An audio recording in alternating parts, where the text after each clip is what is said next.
मी पहिलं काम काय केलं असेल तर मी माझी मुलगी जिचं नाळ मी दगडाने तोडलं, जिला मी गायच्या गोठ्यात जन्म दिला, 16व्या दगडाला नाळ तुटलं.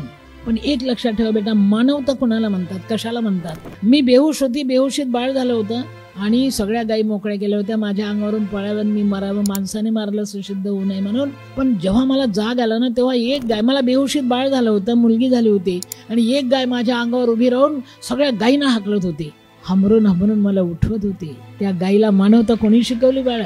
म्हणून मगा सांगताना पोरग जय गोरक्षक, हा रे मी गायची पण आई आहे बेटा.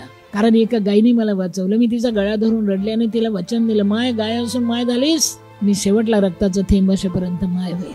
म्हणून मी हजारो लेकरांची माय आहे, पण 350 गायची आई आहे. माझ्याकडल्या गायी दुधाच्या नाही बाळ.